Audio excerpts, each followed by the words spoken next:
Welcome to Frankenstein Chapters 1 to 2, Ambition, Origins, and the Frame. You've just stepped into a candlelit study in 1818. In front of you, a desk is piled with letters. Behind you, a wall-sized map of the Arctic glows in lamplight. You're inside a story that's told through another story, like voices echoing across a frozen sea. Here's our focus, Chapters 1 to 2 of Mary Shelley's Frankenstein, where we learn who Victor Frankenstein is and what lights the fuse of his ambition. Once you finish, you'll be able to explain who's telling the tale, what drives Victor, and how early events set up the novel's biggest question. If you create life, what are you responsible for?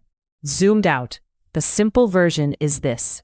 Frankenstein is about creation and responsibility, making something powerful and dealing with the consequences.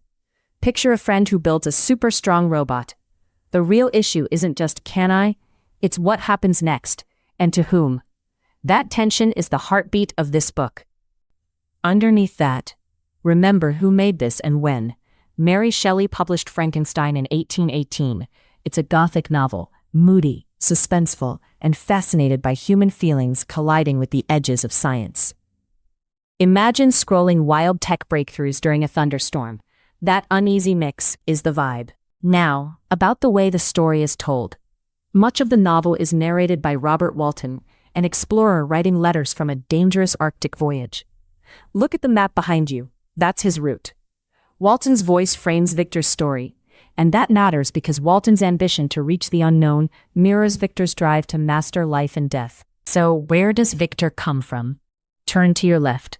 Through tall windows you can see Lake Geneva and the Alps.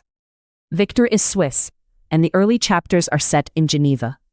He describes his childhood as sheltered and happy, idyllic, like living in a protected garden with mountain views and every need met. Family shapes him.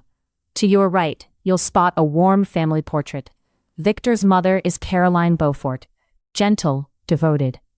Beside young Victor stands his best friend, Henry Clerval, loyal, imaginative, the kind of friend who reminds you who you are when you're tempted to go too far. Here's a spark.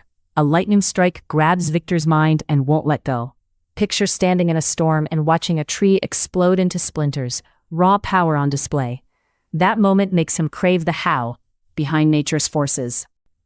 But there's friction at home. Victor reads outdated science, old alchemists chasing impossible secrets, and his father shuts it down disapprovingly without explaining why. It's like a parent saying, "Don't watch that," with no reason. Result: Victor keeps digging on his own, no guidance, just obsession. What really drives him is a mix of curiosity and ambition. He wants to know more and to be the person who figures it out first. Compare it to speedrunning a game while skipping the tutorial. You might move fast, but you miss the safety tips that keep you from crashing. As Victor studies, chemistry becomes the science that captivates him most. Experiments, reactions, hands-on discovery. Look behind the desk. Glass flasks, burners, notes. Chemistry feels like a key he can actually turn, not a dusty legend about magic. Then comes loss. Turn around to the back right, a small sickroom scene. Victor's mother dies of scarlet fever. That grief hits like a wave, and it does something inside him. He doesn't just mourn, he doubles down. He wants to defeat death itself, to stop what took his mother. Right after, Victor leaves home at 17 and heads to the University of Ingolstadt. Imagine walking through a city gate without your family for the first time. New city, no guardrails, no one to tap the brakes. Away from Geneva, his ambition has room to run. Here's the pattern forming. Happy childhood builds confidence, lightning lights his curiosity, a dismissive parent leaves him unsupervised, chemistry gives him tools, and his mother's death turns his desire into a mission. See how each cause pushes the next effect? That chain is how small sparks become a fire. Bring it back to the theme. Creation and responsibility. Wanting to push knowledge is human and often heroic. But creation without responsibility, without thinking who might be hurt, can turn wonder into horror. The early chapters quietly ask, as you gain power. Quick recap. The frame, Robert Walton's letters, sets a mirror for ambition. Victor's world, Swiss, Geneva, idyllic, gives him confidence.